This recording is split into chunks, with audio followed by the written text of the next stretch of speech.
বৃষ্টি আসার আগে প্রকৃতিকে কতই না অসম্ভব সুন্দর লাগে দেখতে। হ্যালো এভরিওয়ান, বৃষ্টি ভেজাও সকালে তোমাদের সবাইকে গুড মর্নিং। তো এখন সকাল প্রায় 9:30 বাজে, আর এখন বাইরে প্রচণ্ড বৃষ্টি হচ্ছে। তো সকালবেলা উঠে সব কাজকর্ম সেরে আমি স্নান কমপ্লিট করে নিয়েছি। আর বাইরে তো প্রচুর বৃষ্টির আওয়াজ হচ্ছে, তোমরা শুনতে পাচ্ছ কিনা জানি না, পরে হয়তো ভয়েস ওভার দিতেও হতে পারে।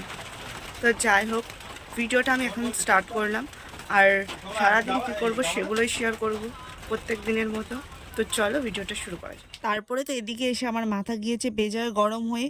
এই বৃষ্টি বাদলার দিনে তোমাদের দাদাভাই নিয়ে এসেছো এখন কুমড়োর ডাঁটা। কে বলো তো এখন এই কুমড়োর ডাঁটা কুটবে বসে বসে? আমার না বৃষ্টি বাদলার দিনে একদম এরকমটা ভালো লাগে না। আর তাতে নিয়ে এসেছে মাছটা যে কেটে নিয়ে আসেনি। আর আমি মাছটা অতটা ভালো বাড়িতে কাটতে পারি, সেই জন্য সবসময় বলি যে মাছটা একটু কেটে নিয়ে আসবে। কি আর করবে বলো তোমাদের দাদা ভাইও? মাছটা যদি আজকে কেটে না দেয় ও বা কী করবে? তো যাই হোক, এইভাবেই আমাকে আজকে মাছটা কেটে নিতে হয়েছিল।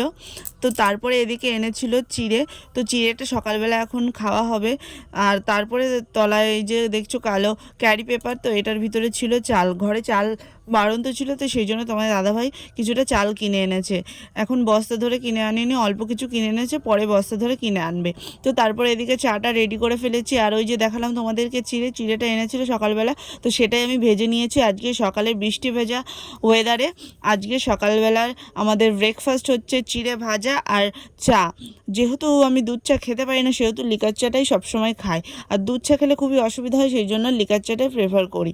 আর তোমাদের দাদাভাইও এটা খেতেই ভালোবাসে, কেননা দুধ চা খেলে ওরও অসুবিধা হয়। সেই জন্য আজকে সকালের ব্রেকফাস্টটা এটা দিয়েই কমপ্লিট করলাম। তো তারপরে এদিকে দেখো, এদিকে আমাদের গাছের কাঁঠালগুলোর অবস্থা এটা মনে হচ্ছে আর খাওয়া আমাদের হবে না, কারণ এটা তো প্রচুর পোকা ধরেছে। জানি না কি করলে এই পোকাগুলো মারতে পারবো। তোমরা জানলে অবশ্যই কমেন্টে একটু জানিও কিন্তু কি করলে এই পোকাগুলো মারতে পারবো। তো তারপর এদিকে মাকে দিয়েছি, মা বলছে এতটা নেবো না, বেশি হয়ে গেছে, তো কমিয়ে রাখতে, কারণ মায়ের দাঁতের খুব সমস্যা। মা বলছে আমার দাঁত তো সবই খুলে যাবে, কারণ এতটা আমি কতক্ষণ ধরে চিবিয়ে খাবো। তো তারপরে এদিকে দেখো পুরো মুষলধারে বৃষ্টি শুরু হয়ে গেছে। ওদিকে তো আমি রান্না করতে করতে কোন ভাবনায় ডুবে গিয়েছি আমি জানি না। এদিকে তোমাদের দাদাভাই ভিডিও করছে, তো আমাকে বলছে ভিডিও করছি তো তোমাদের সামনে তো একটু ঢং করতে হবে, তো সেই জন্য ঢং করার জন্য দেখতে পাচ্ছ বৃষ্টি নিয়ে এরকম করছি। আমি যে শুধু তোমাদের সামনে ঢং করার জন্য এরকম করছি তা কিন্তু না। আমি কিন্তু বৃষ্টি হলে সবসময় বৃষ্টির জল নিয়ে খেলা করতে ভালোবাসি, এটা আমার ছোট্টবেলার অভ্যাস। তো সেই জন্য আর আমাদের উঠোনে অনেকটাই জল জমেছে, ভালোও লাগছিলো। কিন্তু যেহেতু একটা ছাতা, তো তোমাদের দাদাভাই ছাতা নিয়ে এই ড্রেনের এখানটায় মুখটা আটকে গিয়েছে, তো সেটা ঠিক করতে আসছিলো, সেই জন্য আমি আর আসতে পারিনি। তো আমাদের মানে উঠোনে কতটা জল জমেছে তোমরা দেখতেই পাচ্ছ। জলটা এতটা জমে না, যেহেতু এই নালার মুখটা দিয়ে জলটা যাচ্ছে না, সরছে না, সেহেতু উঠোনে অনেকটাই জল হয়ে গেছে। আর জলটা কিন্তু খুবই মুষলধারে হচ্ছিলো, সেই জন্য এতটা জল কিন্তু জমেছে। আর প্রচুর জল হলে আমাদের উঠোনের অবস্থা খুবই খারাপ হয়ে যায়, আর আমাদের ঘরের অবস্থাও খারাপ হয়ে যায়। তোমরা দেখে সেটা বুঝতেই পারছো। আর কি বলবো, তোমাদের কিছু বলার নেই। তো যাই হোক, এরকমভাবেই আমাদের বর্ষাকালটা কাটে। আর বর্ষার দিনে সত্যি কথা বলছি গাইস, আমার খুবই কান্না পায়, কেননা এতটা বৃষ্টি হলে এই যে কাদা, আমার না একদম ভালো লাগে না। এই জল কাদার ভিতর থাকতে সত্যি বলছি আমার তো ভালোই লাগে না।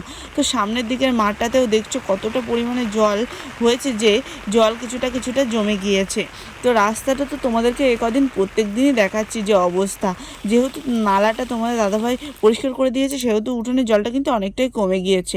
তো এদিকে আমার রান্নাবান্না কমপ্লিট করে তারপরে তোমাদেরকে একটু দেখিয়ে দিলাম, সব পরিষ্কার করে ক্লিন করে নিয়েছি। আর তারপরে দেখো এত বাইরে বৃষ্টি হচ্ছে যে আমি এইগুলো পরিষ্কার করতে যাব, অনেকগুলো রান্নার থালা বাসন হয়েছে, সেগুলো নিয়েও আমি যেতে পারছি না। তো আমি এখানে বসেই আছি যে কখন বৃষ্টিটা থামবে, তারপরে আমি যাব থালা বাসনগুলো নিয়ে এগুলো মেজে আনবো। এদিকে তো তোমাদের দাদাভাইয়ের আবার প্রচণ্ড খিদে লেগে গিয়েছে। তো সকালবেলা আজকেও হালকা কিছু খেয়েছিলাম, ওই জন্য ওর খিদে লেগে গিয়েছে। তো আমি বললাম ঠিক আছে, তোমার ভাতটা আমি দিয়ে দিই, তারপরে দেখছি থালা বাসনগুলো কী করা যায়।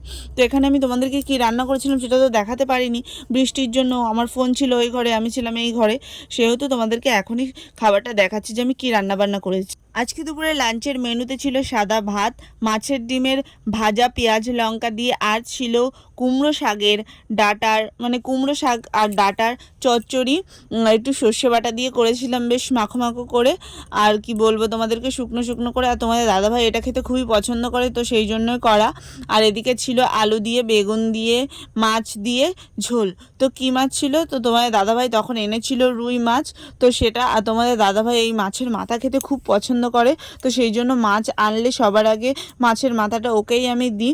দুপুরবেলাতে মাছের মাথাটা দিয়ে খাক, আর রাত্রেবেলাতে দেবো মাছও আছে, সেই জন্য এখন আর মাছটা দিলাম না, রাত্রেবেলাটা মাছ দেব। তো এখন দুপুরবেলা এটাই খাওয়া দাওয়ার আইটেম ছিল। তো তারপরে বৃষ্টি হালকা হালকা পড়ছে, তো ভিজতেই আমি চলে গেলাম থালা বাসন নিয়ে এই যে কলপারে। তো কলপারে আমার ছাউনি ছিল যেহেতু, ওই জন্য অসুবিধাটা হয় না। তবু এই সাইড দিকতে জোরে জল আসলে না প্রচুর ঝামট আসে। আর তোমরা তো দেখেছো আমাদের এই সাইডের এই ঘরটা ভাঙার কারণে খুবই অসুবিধা হয়। আর দেখতেই পাচ্ছ উঠোনে প্রচুর কাদা হয়েছে, তো এই কাদা ঠেলে আমি সব কাজ সেরে নিচ্ছি। তারপরে এদিকে আমি আর মা দুপুরের লাঞ্চটা আমরা করে নিলাম। তো দেখা হচ্ছে আবার নতুন কোনো একটা এরকম ভিডিওতে। আজকের ভিডিওটা এই পর্যন্ত। ভালো লাগলে অবশ্যই লাইক কমেন্ট অ্যান্ড শেয়ার করে যেও। আর তোমরা যারা এখন আমাদের চ্যানেলের সদস্য হওনি, জলদি চ্যানেলটা সাবস্ক্রাইব করে নাও।